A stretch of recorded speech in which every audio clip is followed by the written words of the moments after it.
দেখেন টাকি মাছ, বিশাল বিশাল টাকি মাছ দেখছেন। ওরে বাবার এই টাকি, এ কি টাকি, শরীরের সমান। এরকম টাকি নিতে আসবেন, মন পাড়াতে পাবেন। কত করে কেজি ভাই? মাত্র 360 টাকা কেজি। চলে আসেন তাড়াতাড়ি। আর এই মাছ কত করে? 60 টাকা বা 240 টাকা তাজা খলছি। 240 টাকা তাজা খেলছে। আর এটা আছে 160 টাকা কেজি। এটা হলো 160 সস্তা মাছ। আর এই যে শিং মাছ দেখতেছেন, শিং আছে 250 টাকা। 250 টাকা কেজি।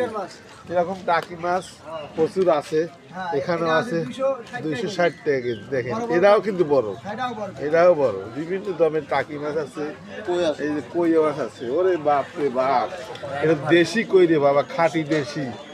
এত সুন্দর কই, দেশি কই। কত করে কেজি বেচতেছো ভাই? 650। আর এরা একই দাম 650। ওইটাও 650। সুন্দর কই, একদম দেশি, টক টক করতেছে। দেশি কই স্বাদই আলাদা। দেশি কই আছে না? দেশি কই। আর এরা এই কইটা কই বাচ্চা কত করে? এই কইর বাচ্চা খালি 250 টাকা। খালি 250 টাকা ছোট কই। এটাও দেশি কই। এগুলো আবার ছাড়তেও পারবেন নদীতে, পুকুরে। পুকুরে ছাড়ার জন্য এরা উপযুক্ত মাছ। মাছ নিতে আসবেন বড় পাড়াতে, এসে দেখবেন প্রচুর মাছ।